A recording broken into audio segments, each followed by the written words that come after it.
I just got off the phone with President Trump. It was a roughly 9-minute phone interview talking about the war in Iran. Just want to give you the quotes. He said, quote, "We're knocking the crap out of them.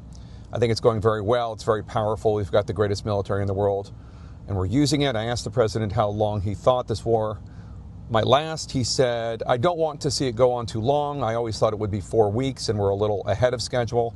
I asked him if the U.S. was doing more to help the Iranian people reclaim their country than the military strikes, if there was other stuff going on. He said, "Yes, we are indeed, but right now we want everyone staying inside. It's not safe out there." He also suggested it was about to get even less safe. "We haven't even started hitting them hard. The big wave hasn't even happened. The big one is coming soon." I asked the president about the fact that Iran attacked Arab countries in the region, Bahrain, Jordan, Kuwait, Qatar, and the UAE.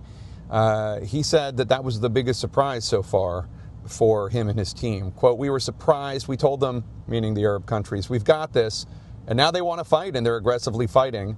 They were going to be very little involved, and now they insist on being involved. He said of the Arab leaders of those countries, "I know these people, they're tough and smart." The Iranians, he said, quote, "shot into a hotel. They shot into an apartment house. It just made them," meaning the Arab leaders, "angry. They love us, but they were watching. There was no reason for them to be involved." That was probably the biggest surprise.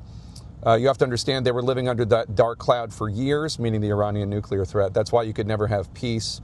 I asked, okay, well, who's going to lead Iran now? The president said, "We don't know who the leadership is. We don't know who they'll pick. Maybe they'll get lucky and get someone who knows what they're doing."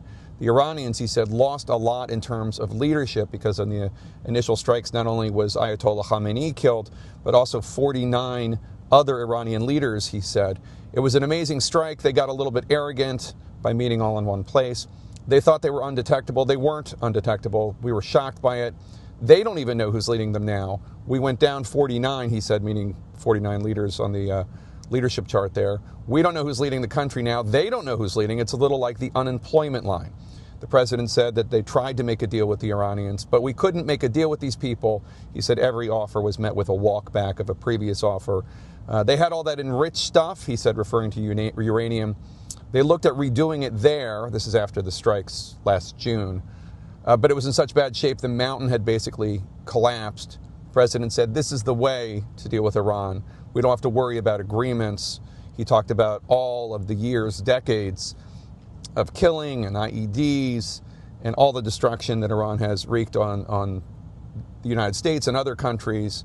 He said people in the military walking around with no legs, walking around with no arms, their faces shattered. He said that today's military operation